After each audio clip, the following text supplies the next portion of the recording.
സിറിയയിൽ ആഭ്യന്തര യുദ്ധം നിർണായക ഘട്ടത്തിലേക്കെത്തി. വിമത സൈന്യം ഹയാത്ത് സഹിർ അൽ ഷസാം തലസ്ഥാനമായ ദമാസ്കസ് വളഞ്ഞു. 3 നഗരങ്ങൾ പിടിച്ചതായാണ് വിവരം. സർക്കാർ അനുകൂല സൈന്യത്തിന്റെ ചെറുത്തുനിൽപ്പ് ദുർബലമാക്കിക്കൊണ്ടാണ് ആഭ്യന്തര യുദ്ധം തുടരുന്നത്.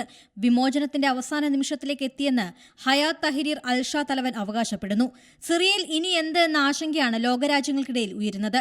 സിറിയൻ സർക്കാരിന് സഹായം നൽകുമെന്ന് ഇറാനും അറിയിച്ചു. വിമതപക്ഷം പ്രസിഡന്റ് ബഷാർ അൽ അസദിന്റെ ഭരണകൂടത്തിനെതിരെ ഏറ്റുമുട്ടൽ കടുപ്പിച്ചിരിക്കുകയാണ്. വിമതസേന തലസ്ഥാനത്തിനരികെ എത്തിയെന്നാണ് അവകാശവാദം. അതേസമയം രാജ്യം വിട്ടെന്ന അഭ്യൂഹം തള്ളുകയാണ് Syrian president. Bashar al Assad ഭരണകൂടത്തെ വീഴ്ത്തുകയാണ് വിമത സായുധ സംഘത്തിന്റെ ലക്ഷ്യം. വിഷയത്തിൽ ഇടപെടില്ലെന്ന് അമേരിക്കൻ നിയുക്ത പ്രസിഡന്റ് ഡൊണാൾഡ് ട്രംപ് വ്യക്തമാക്കി കഴിഞ്ഞു. 3ാമത്തെ നഗരമായ ഹിംസ് പിടിച്ചെടുക്കാൻ സൈന്യവുമായി ഏറ്റുമുട്ടൽ തുടരുന്നു. ഹിംസിന്റെ ഭരണ നിയന്ത്രണത്തിലുള്ള റസ്താൻ, തൽബീസ പട്ടണങ്ങൾ പിടിച്ചതായും വിവരമുണ്ട്.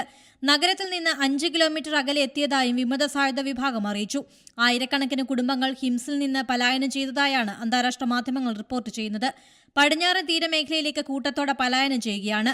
അലപ്പോ, ഹമാന നഗരങ്ങളിൽ നിന്ന് സൈന്യം പിന്മാറിയതായും വിമതർ നിയന്ത്രണം ഏറ്റെടുത്തതായും റിപ്പോർട്ടുണ്ട്. സിറിയ ലെബനാൻ അതിർത്തിയിൽ 2 പ്രവേശന കവാടങ്ങളിൽ ഇസ്രയേൽ വ്യോമസേന ബോംബാക്രമണം നടത്തി.